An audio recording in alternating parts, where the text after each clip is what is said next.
Saudamos você com a graça e a paz do Senhor Jesus. Que Deus abençoe a tua vida e hoje Ele possa encher o teu coração de esperança e também de fé a partir das promessas que Deus fez com respeito à segunda vinda do Senhor Jesus. Hoje nós vamos estudar um evento, uma cerimônia que foi dada no Antigo Testamento ao povo de Israel. Cerimônia esta que era típica do que os cristãos mais esperam hoje. Daquela grande alegria que os remidos terão no céu quando se encontrarem com o Senhor Jesus.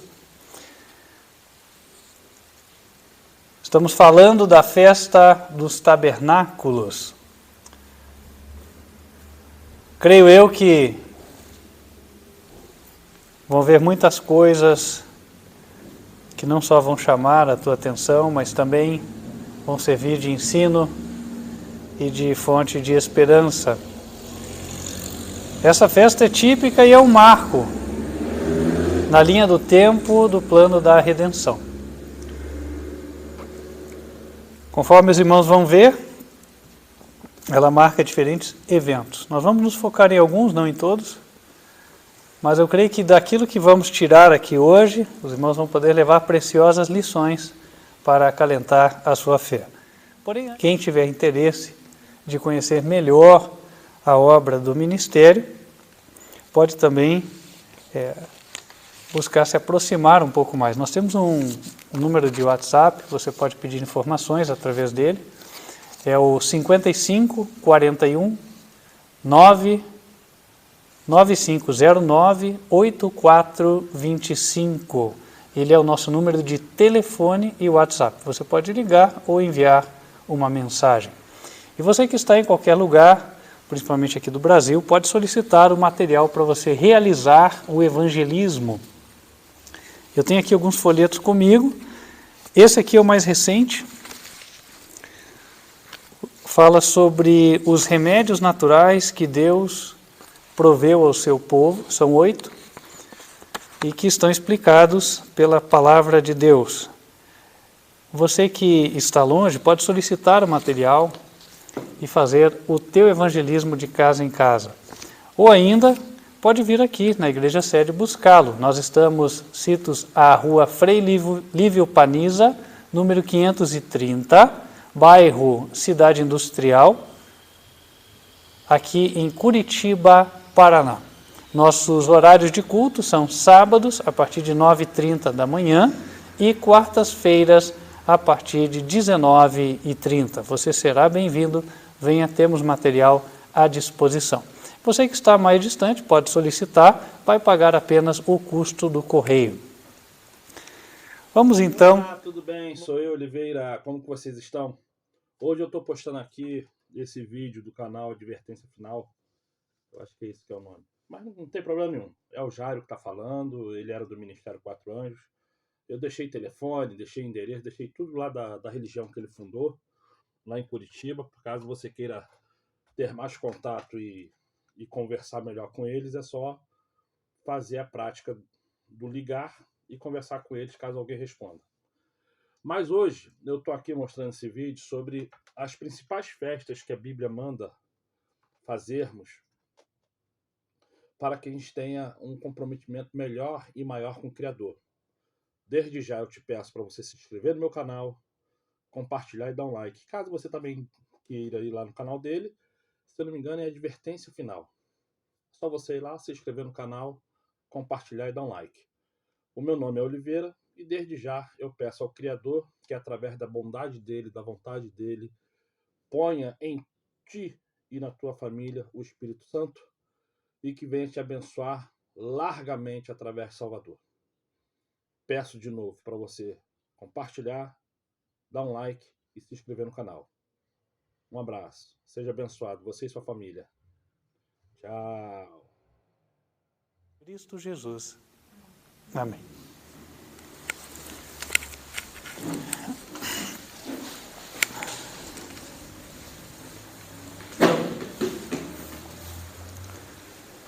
Convido os irmãos para abrirem em Levítico, capítulo 23. Levítico, capítulo 23.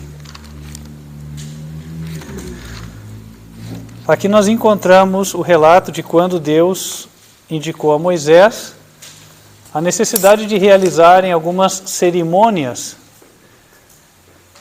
Cerimônias estas que seriam profecias vivas, tipos do que ocorreria no decorrer do plano da redenção.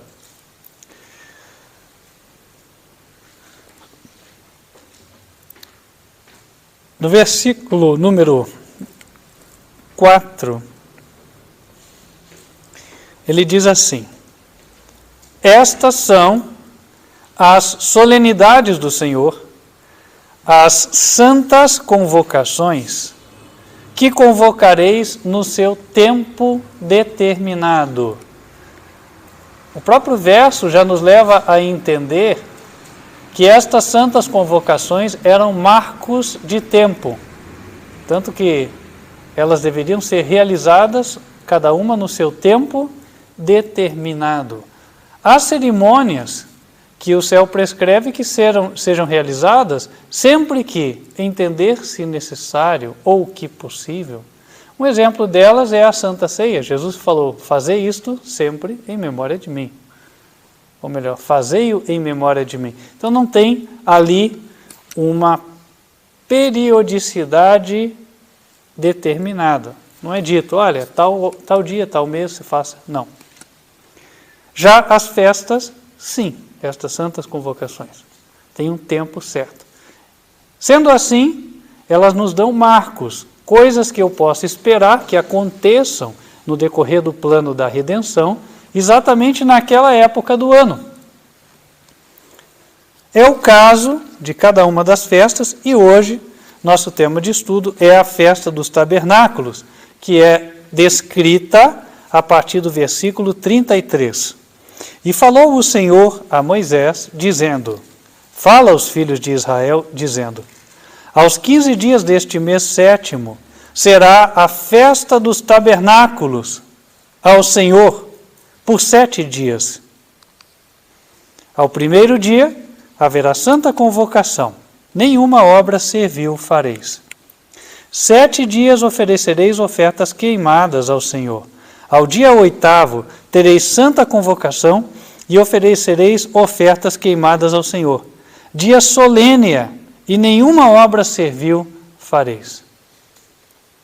Estas são as solenidades do Senhor, que apregoareis para santas convocações, para oferecer ao Senhor oferta queimada, holocausto e oferta de manjares, sacrifício e libações, cada qual em seu dia próprio. Além dos sábados do Senhor, e além dos vossos dons, e além de todos os vossos votos, e além de todas as vossas ofertas voluntárias que dareis ao Senhor. Porém, aos 15 dias do mês sétimo, quando tiverdes recolhido a novidade da terra, celebrareis a festa do Senhor por 7 dias. Ao primeiro dia haverá descanso, e ao dia 8º, descanso. E ao primeiro dia tomareis para vós ramos de formosas árvores, ramos de palmas, ramos de árvores espessas e salgueiros de ribeiras. E vos alegrareis perante o Senhor vosso Deus por 7 dias. E celebrareis esta festa ao Senhor por 7 dias cada ano. Estatuto perpétuo é pelas vossas gerações, e no mês sétimo a celebrareis. 7 dias habitareis debaixo de tendas. Todos os naturais em Israel habitarão em tendas, para que saibam as vossas gerações que eu fiz habitar os filhos de Israel em tendas quando os tirei da terra do Egito. Eu sou o Senhor vosso Deus. Assim pronunciou Moisés as solenidades do Senhor aos filhos de Israel. Então a festa dos tabernáculos era uma festa que, em primeiro lugar, como já dissemos, tinha data determinada. Vamos escrever aqui. Ela ocorria entre os dias 15 do 7º mês e 22 do 7º mês. Eram ao todo 8 dias, sendo que o primeiro dia era uma santa convocação,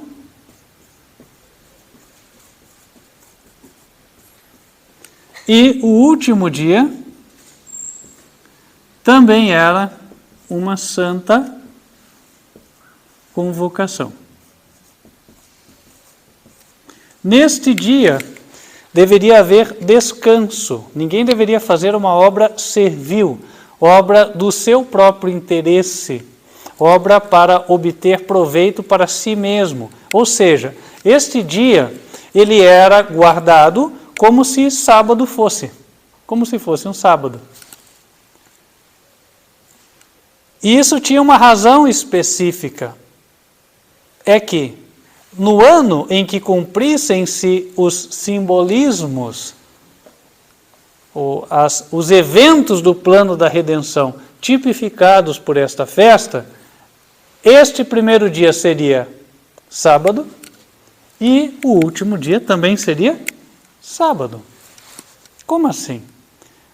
Nós temos um intervalo de 8 dias. Se vocês pegarem um calendário, fica até fácil de ver. Caso contrário, podem fazer no dedo. Então nós temos, por exemplo, hoje, dia de sábado, certo? E eu vou contar 8 dias. Sábado, então baixei um dedo. Sábado é hoje. Domingo, segunda, terça, quarta, quinta, sexta e o 8º dia é sábado de novo. Certo? Então nós temos sábado e sábado. Portanto, na época do cumprimento pleno desta profecia, esse dia 15 será um sábado e o dia 22 será um sábado semanal.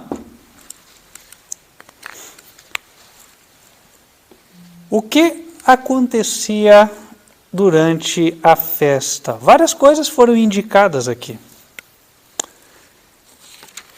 Por exemplo, é dito que já no primeiro dia eles tomariam para si ramos de árvores. Especificamente, eles teriam nas suas mãos ramos de palmas. Eu vou anotar isso aqui. Ramos de palmas. Árvores. Folhas de árvores, como se fossem palmeiras. E aí se alegrariam perante o Senhor por 7 dias. Então, aqui ele tem um período de 7 dias, que é do 1º ao 7º da festa, onde eles teriam o quê? Alegria. Então, a festa de tabernáculos, ela representa uma época, ou tipifica uma época em que o povo de Deus terá alegria.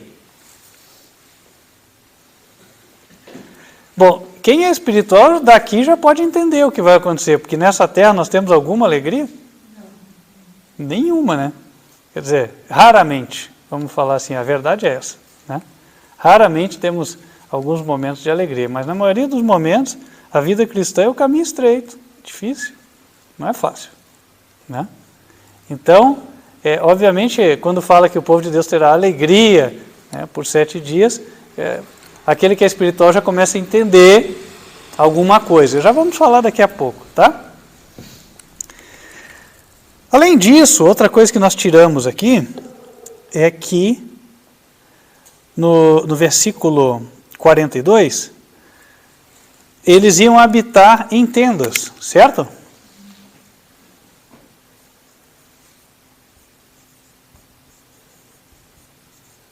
Habitar em tendas. Isso quer dizer fora da sua casa.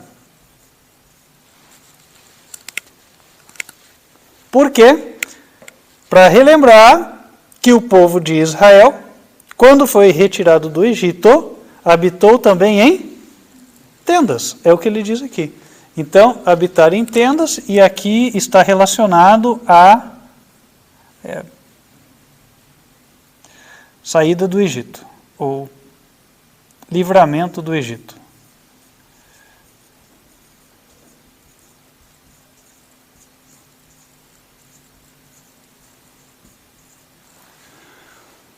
Eu separei, vou deixar bem marcada aqui a separação entre um significado, o de cima e o de baixo, porque são eventos distintos, exemplificados, tá?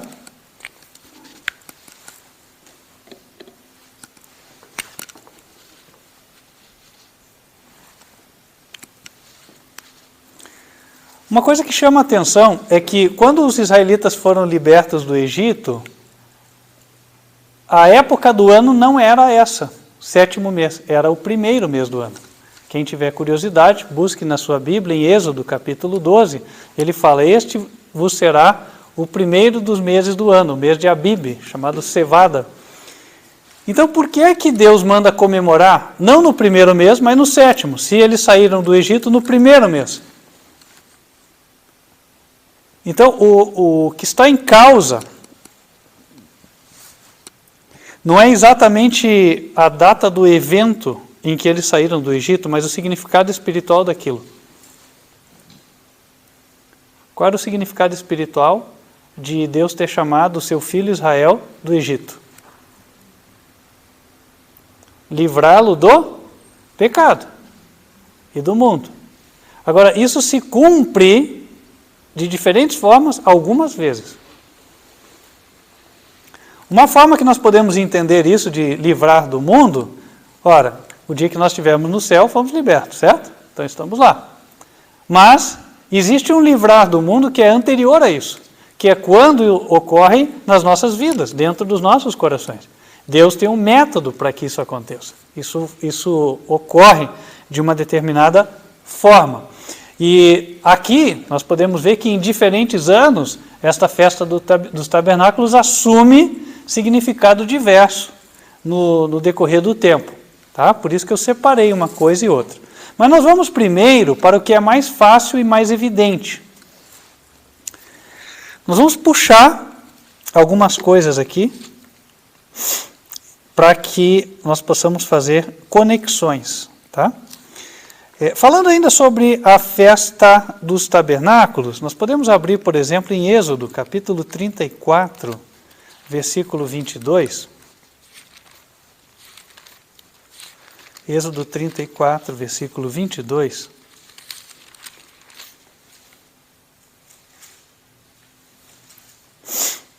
E aqui nós vemos que ela recebe um outro nome. É dito: também guardarás a festa das semanas, que era o Pentecostes, a festa das primícias da cega do trigo, que era a festa dos pães asmos, e a festa da colheita no fim do ano. O ano religioso dado por Deus aos hebreus, ele terminava no 7º mês. Faz sentido, porque 7 para Deus é o número de algo completo. 7 são os dias da semana. Por isso, o 7º dia, o sábado, é o último da semana. Semelhantemente, a festa que ocorreria no 7º mês seria a festa de fim de ano, festa da colheita. Então, nós podemos anotar aqui significados da festa de tabernáculos. Era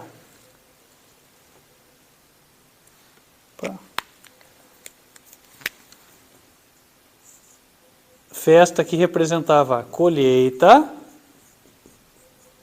e o fim.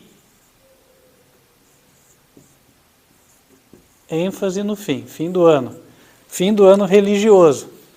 Ora, então agora começa a se formar um cenário. A festa de tabernáculos, ela representa o quê? O fim. O fim do quê? Da colheita. E o fim também do ano. Quer dizer, o fim da história.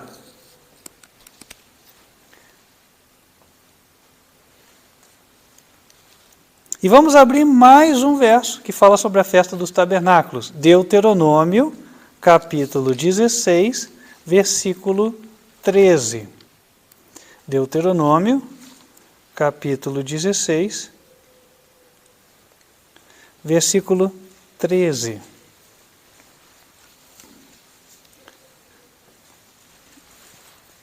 Diz assim: A festa dos tabernáculos guardarás 7 dias, quando colheres da tua eira e do teu lagar.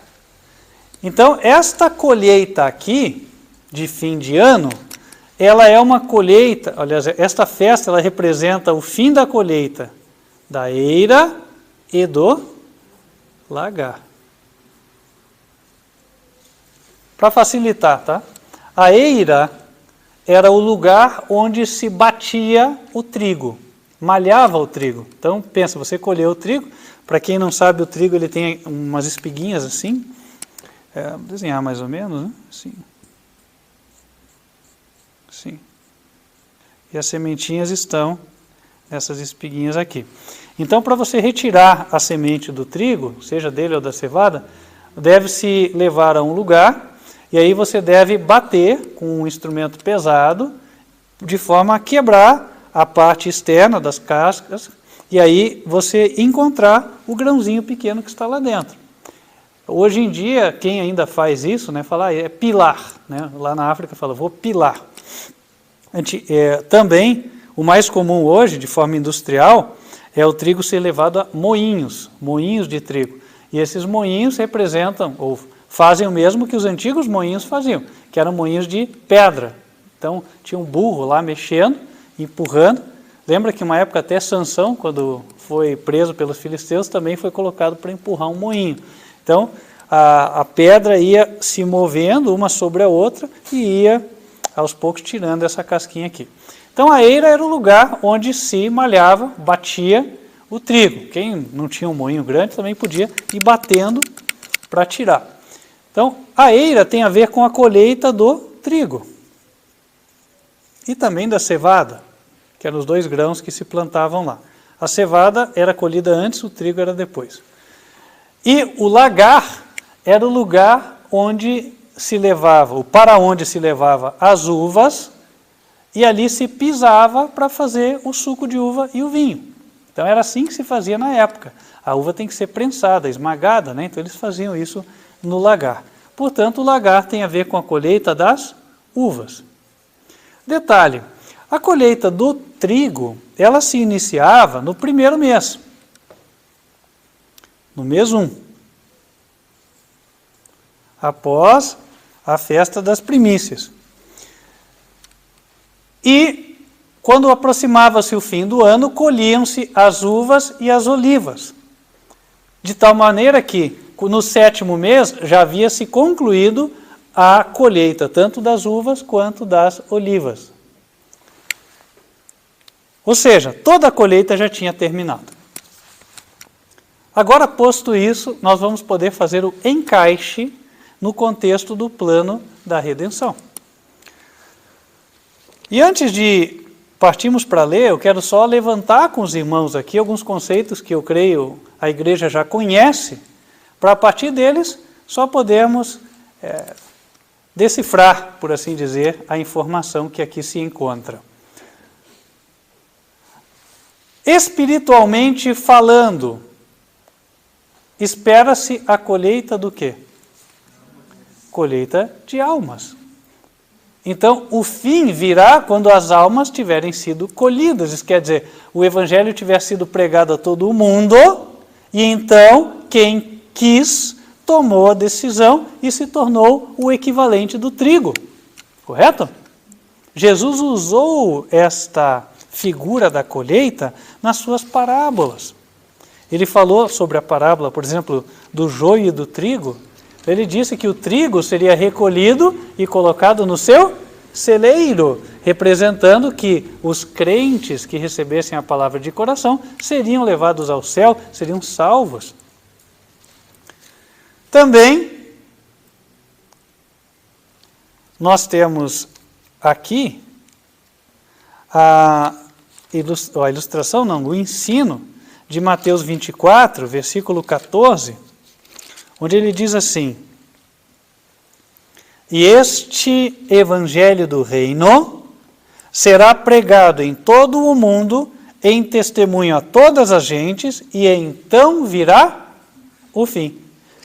Então, o evangelho é pregado, quem quer, recebe. aceita.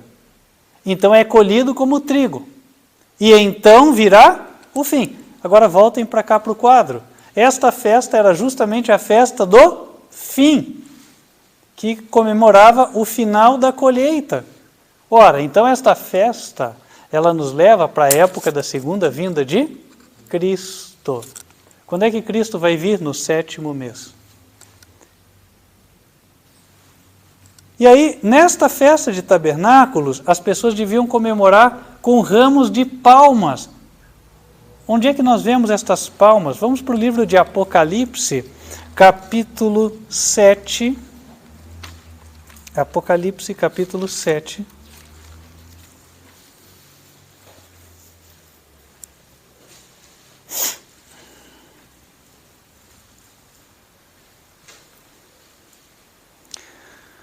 Versículo 9.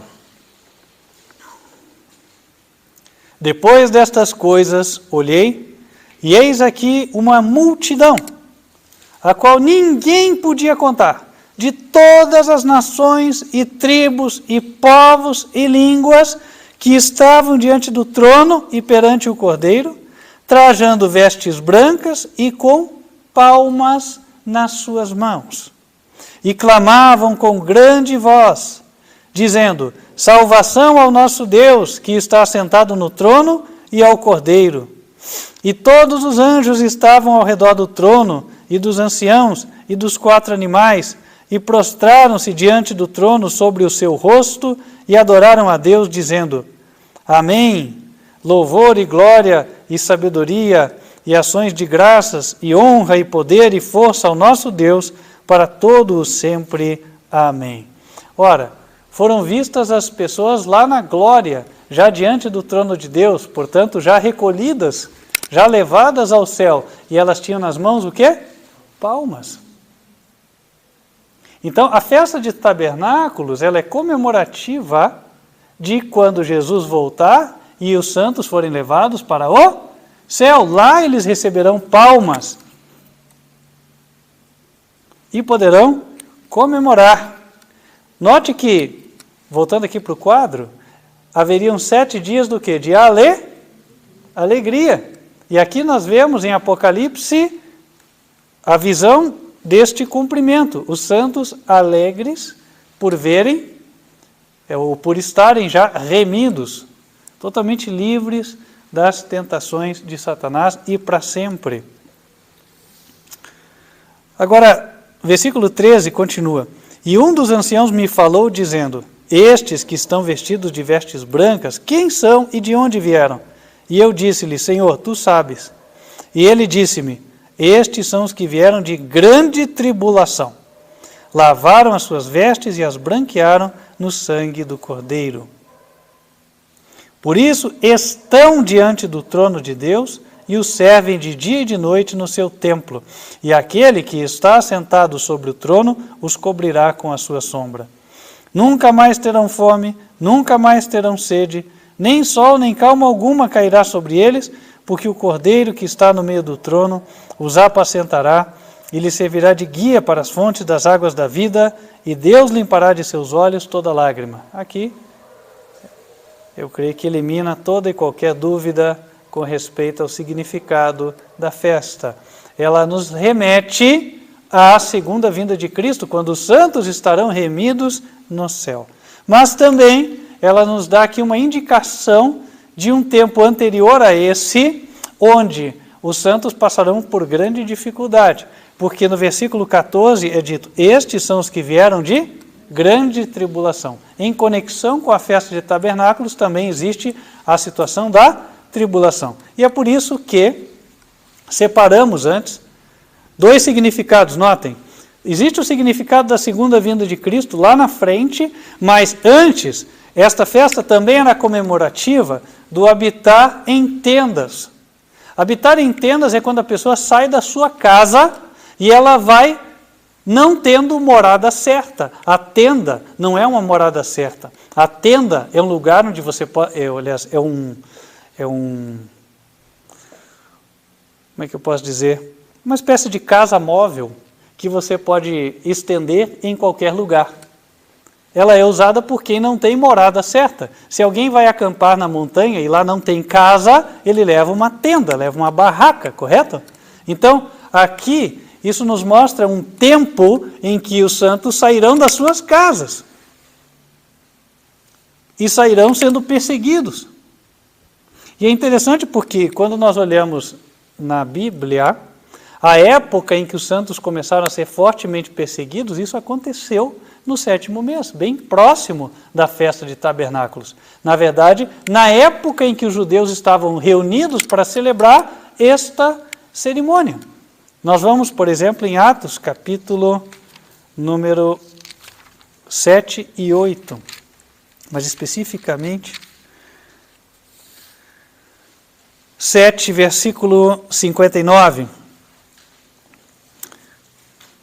Atos 7, 59. E apedrejaram a Estevão, que, em invocação, dizia: Senhor Jesus, recebe o meu espírito. E, pondo-se de joelhos, clamou com grande voz: Senhor, não lhes imputes este pecado. E, tendo dito isto, adormeceu.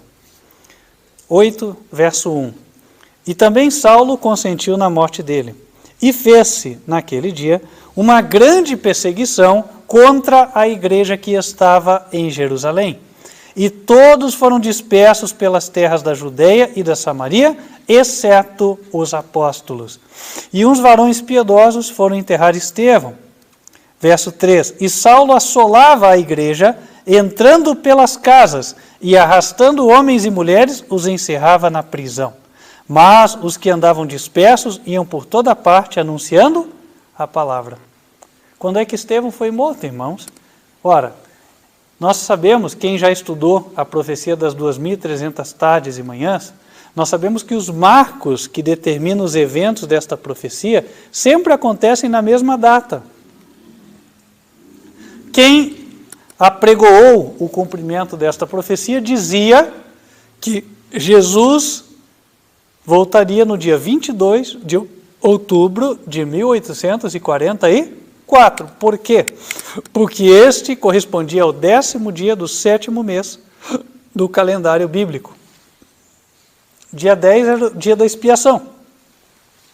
Era 5 dias antes de começar a festa dos tabernáculos. Então, quando os judeus eles se preparavam para ir para a festa do 7º mês, eles iam já para estarem lá no dia da expiação e permanecerem e comemorarem a festa dos tabernáculos. E só voltavam depois do final da festa. Portanto, quando aqui em Atos, capítulo 8, nós vemos que Estevão foi assassinado, isso foi um marco, né? Nós sabemos, isso marcou o fim das 70 semanas de anos determinadas para os judeus.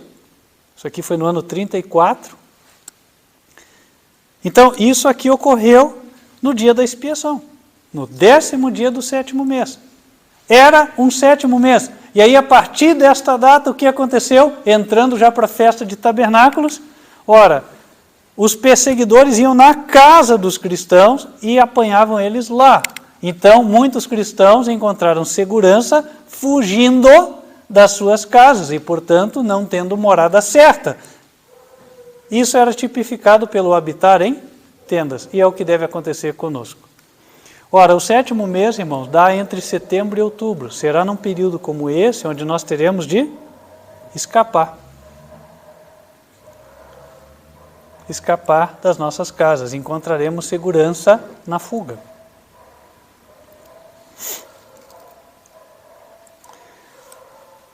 Então tudo é tipificado. Veja que Deus, ele foi revelando ao seu povo os tempos.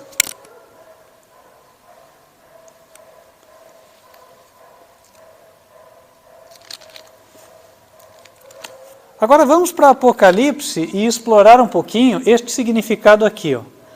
A festa de tabernáculos, ela tinha a ver com um fim, quando já tinha se colhido o trigo, as uvas, quando já tinha se retirado da eira e do lagar, conforme nós vimos. Nós vamos para Apocalipse, capítulo 14. E esse capítulo é extremamente significativo. Por quê?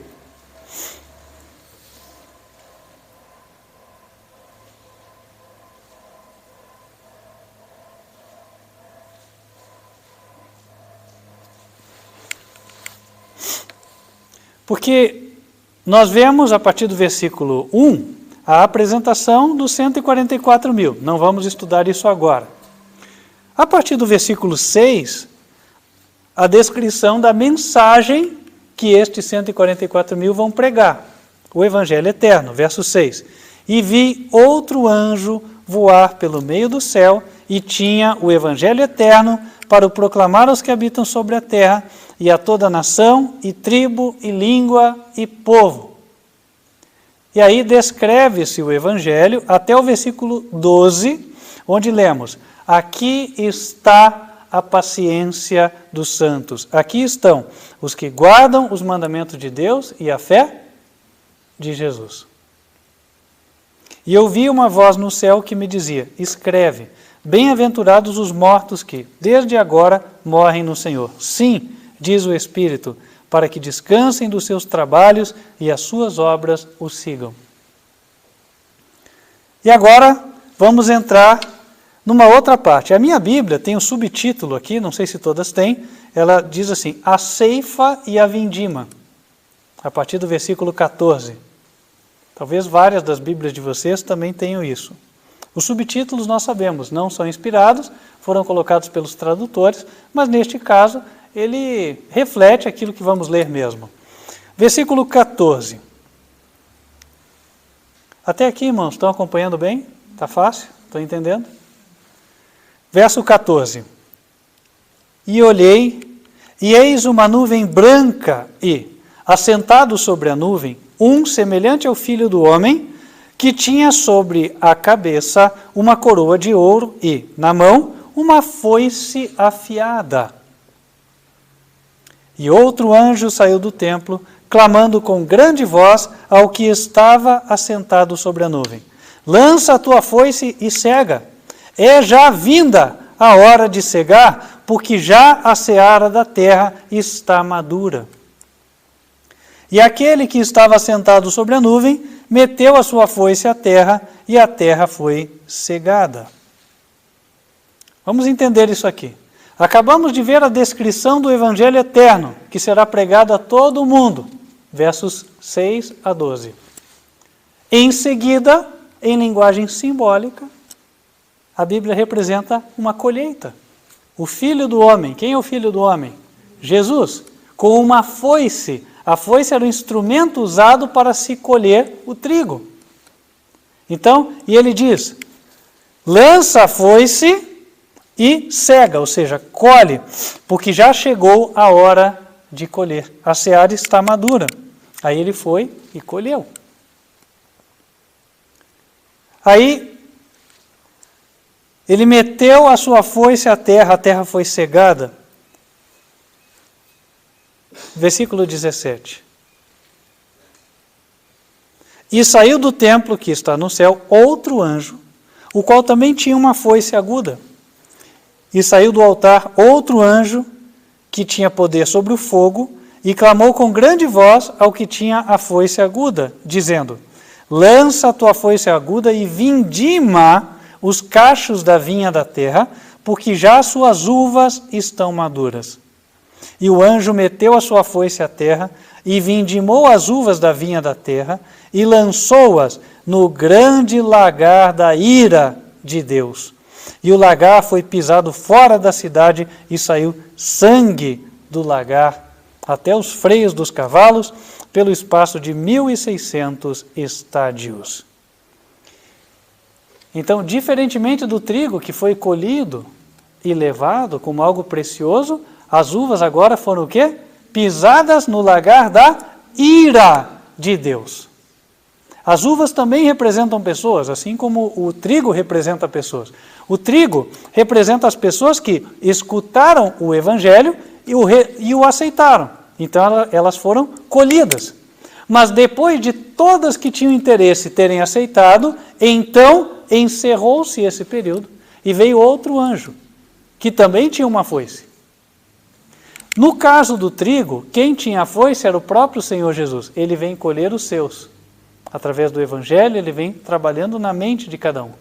Mas, finalmente, remanescerá na terra uma quantidade de pessoas que não aceitará a mensagem. E esses rebeldes impenitentes, então, serão tratados por um outro anjo, que ele vem com autoridade para liberar o derramamento da ira de Deus. Capítulo 15, versículo 1. E vi outro grande e admirável sinal no céu. 7 anjos que tinham as 7 últimas pragas, porque nelas é consumada a ira de Deus. Então, as 7 pragas são derramadas sobre os ímpios, e isto é representado pelo pisar das uvas. Os ímpios vão sendo pisados, por assim dizer, e o seu sangue vai sendo derramado. Então, aqui estão a colheita do trigo e a colheita das uvas representados. Ou seja, o cumprimento simbólico deles, o cumprimento espiritual deles está aqui diante de nós. Basicamente, a colheita do trigo é enquanto ainda existe oportunidade.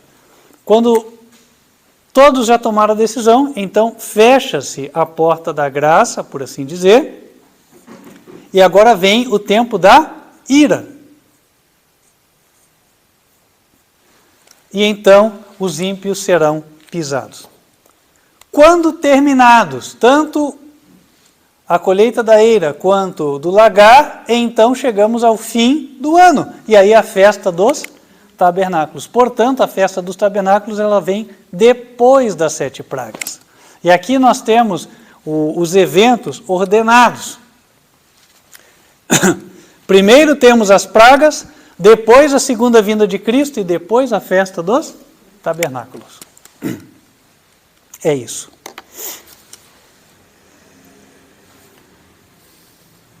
Como nós podemos comprovar, aquilo que era representado na festa, as cerimônias dadas, os elementos usados dentro da festa, todos eles representavam coisas que aconteceriam no plano da redenção. Nós falamos aqui da segunda vinda de Cristo e temos também este cumprimento anterior, falei, que tem a ver com a perseguição. Isso também era representado no simbolismo do santuário. Vou usar aqui um exemplo para que isso fique mais claro. Em 2 Timóteo, o apóstolo Paulo fala para o discípulo sobre o seu martírio que estava próximo. Paulo foi decapitado, segundo o que a história diz. Em 2 Timóteo, capítulo 4, versículo 6, ele diz assim, a tradução mais fiel ao original: porque eu já estou sendo derramado como libação, e o tempo da minha partida está próximo. Ele fala, estou sendo derramado como libação. O que é uma libação? Libação, segundo o cerimonial do santuário, é uma oferta de suco de uva, de vinho. E aí há uma conexão clara, porque o suco de uva ele tem a mesma cor do sangue, certo? Então, representa um derramamento de sangue também. No livro de Números, capítulo 28,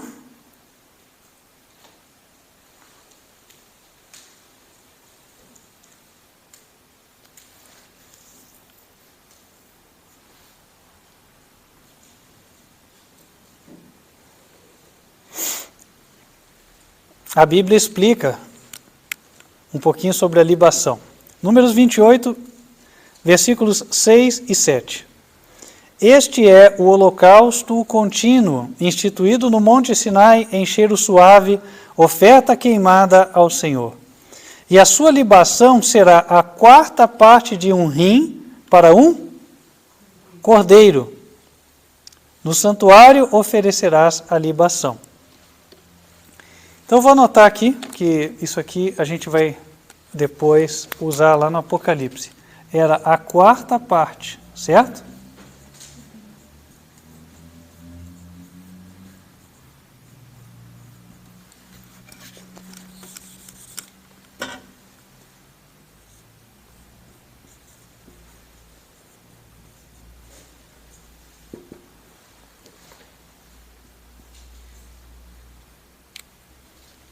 para um cordeiro.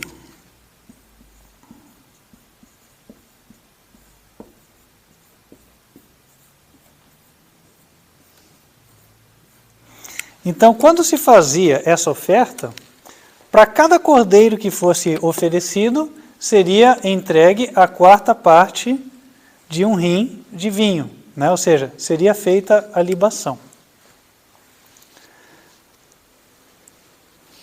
E aí, aqui em Números 28 e 29,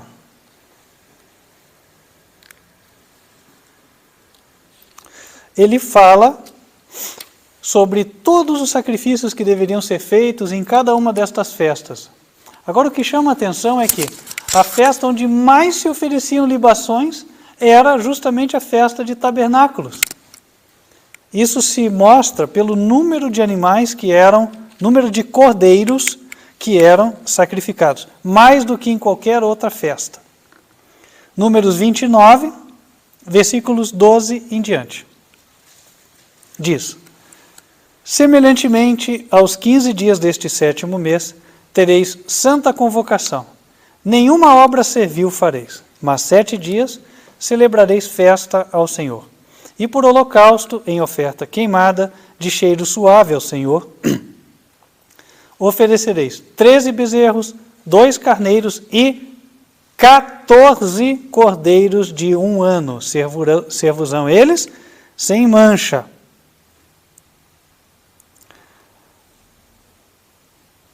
Aí diz, 14, e pela sua oferta de manjares de flor de farinha misturada com azeite, 3 décimas para um bezerro, para cada um dos 13 bezerros, 2 décimas para cada carneiro, entre os 2 carneiros, e para um cordeiro, 1 décima, e para cada um dos 14 cordeiros, e um bode para expiação do pecado, além do holocausto contínuo, a sua oferta de manjares e a sua libação. Nós já vimos que para cada cordeiro, a libação era a quarta parte de um rim. Então, se eram 14 cordeiros, quantas libações iam ser entregues? 14 libações. Ou seja, considerando que a cada dia existia o holocausto contínuo, onde era apresentada também a libação, e o holocausto contínuo eram 2 sacrifícios, um pela manhã e um pela tarde, quer dizer que quando chegasse este dia aqui da festa de tabernáculos, se eram 14 cordeiros, era 7 vezes mais derramamento de suco, né? Suco de uva, como oferta. E aqui nós falamos do primeiro dia. Agora o segundo dia, versículo 17. Depois, no segundo dia, 12 bezerros, 2 carneiros e quantos cordeiros? 14 cordeiros de 1 ano sem mancha, e a sua oferta de manjares e as suas libações para os bezerros, para os carneiros e para os cordeiros, conforme o seu número, segundo o estatuto.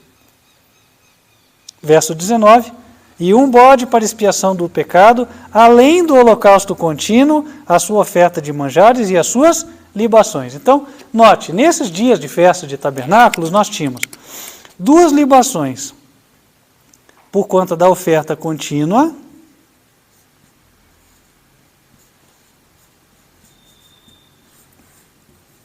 somadas a outras 14, por conta dos cordeiros que eram entregues.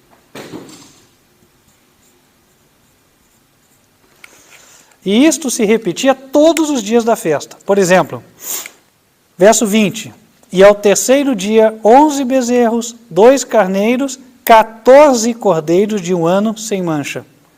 E as suas ofertas de manjares e as suas libações para os bezerros, para os carneiros e para os cordeiros. Verso 23, e no 4º dia 10 bezerros, 2 carneiros e quantos cordeiros? 14 cordeiros de 1 ano sem mancha. A sua oferta de manjares e as suas libações para os bezerros, para os carneiros e para os cordeiros. Continua, verso 26. E no 5º dia, 9 bezerros, 2 carneiros e 14 cordeiros de 1 ano sem mancha. Mesma coisa, verso 27. E a sua oferta de manjares e as suas libações para os bezerros, para os carneiros e para os cordeiros. 29. E no 6º dia, note que é sempre 14 cordeiros com as suas libações. No 6º dia, 8 bezerros, 2 carneiros, 14 cordeiros de 1 ano sem mancha, e a sua oferta de manjares e as suas libações para os bezerros, para os carneiros e para os cordeiros. Verso 32. E no 7º dia, 7 bezerros, 2 carneiros, 14 cordeiros de 1 ano sem mancha, e a sua oferta de manjares e as suas libações para os bezerros, para os carneiros e para os cordeiros. No 8º, verso 35, no 8º dia e último da festa, tereis dia de solenidade, nenhuma obra servil fareis. E por holocausto,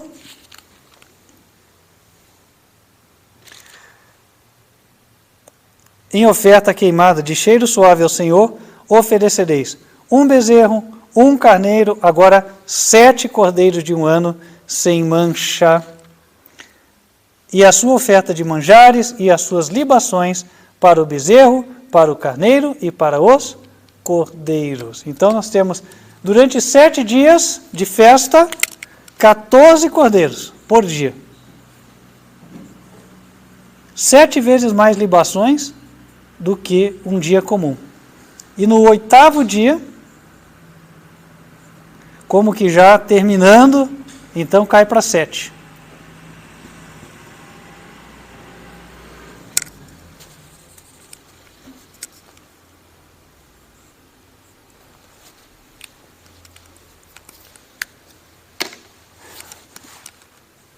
Onde que nós encontramos encaixe com isso? Convido os irmãos para abrirem no 6º selo. Aliás, no 4º selo do Apocalipse, Apocalipse capítulo 6.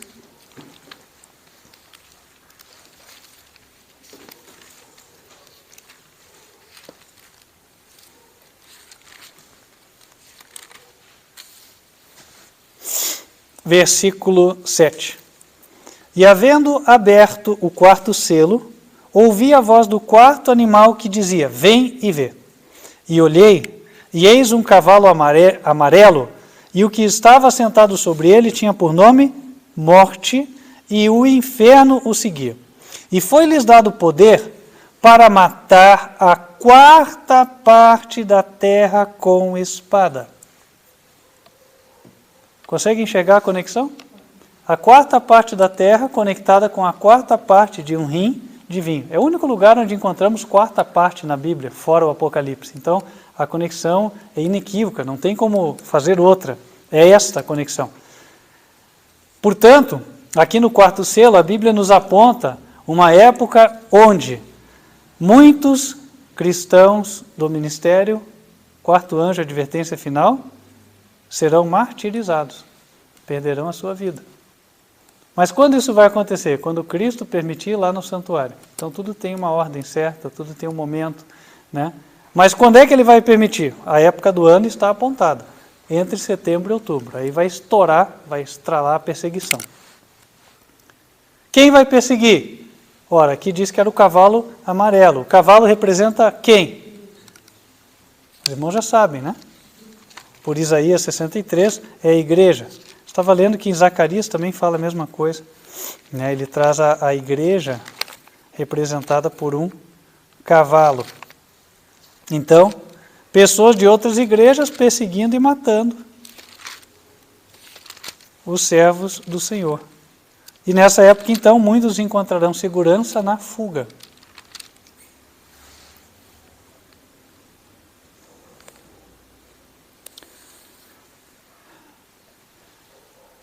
E por fim, irmãos, uma última representação aqui da festa dos tabernáculos, que nós encontramos no livro de Zacarias, capítulo 14.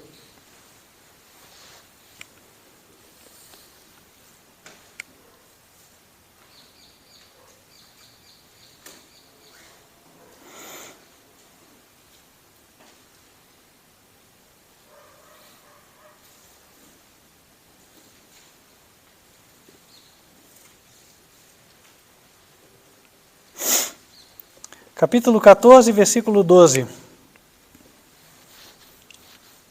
Aliás, desde o 11.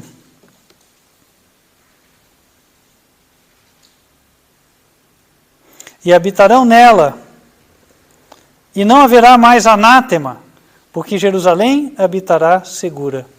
E esta será a praga com que o Senhor ferirá todos os povos que guerrearam contra Jerusalém. A sua carne será consumida, estando eles de pé, e lhes apodrecerão os olhos nas suas órbitas, e lhes apodrecerá a língua na sua boca. Naquele dia também acontecerá que haverá uma grande perturbação do Senhor entre eles, porque pegará cada um na mão do seu companheiro, e alçar-se-á a mão de cada um contra a mão do seu companheiro. E também Judá pelejará em Jerusalém, e se ajuntarão em redor as riquezas de todas as nações, ouro e prata e vestes em grande abundância. E será a praga dos cavalos, dos mulos, dos camelos e dos jumentos e de todos os animais que estiverem naqueles exércitos, como foi a praga deles. E acontecerá que todos os que restarem de todas as nações que vieram contra Jerusalém subirão de ano em ano para adorarem o Rei, o Senhor dos Exércitos, e para celebrarem a festa das cabanas. A festa das cabanas é a festa dos tabernáculos. Cabanas, aqui é a palavra usada para se referir às tendas que eram feitas durante a festa. Ora, qual é o evento profetizado aqui na Bíblia? Os irmãos conseguem conceber? Esse evento, irmãos, é o último do conflito entre o bem e o mal. Após os 1000 anos, Jesus volta, a Nova Jerusalém desce do céu, e os ímpios cercam a Nova Jerusalém com o intuito de invadirem a cidade. Só que daí é dito que naquele dia a sua carne será consumida. Aqui diz que apodrecerão os olhos nas suas órbitas e se lhes apodrecerá a língua na sua boca. Qual que é a ideia transmitida? Alguém fez assim, ó. Lá no Apocalipse, no capítulo 20, nós lemos o cumprimento destas palavras.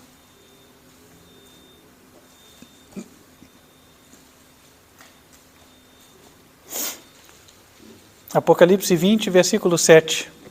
E, acabando-se os 1000 anos, Satanás será solto da sua prisão e sairá a enganar as nações que estão sobre os 4 cantos da terra, Gog e Magog, cujo número é como a areia do mar, para as ajuntar em batalha. E subiram sobre a largura da terra e cercaram o arraial dos santos e a cidade amada. Mas desceu fogo do céu e os devorou.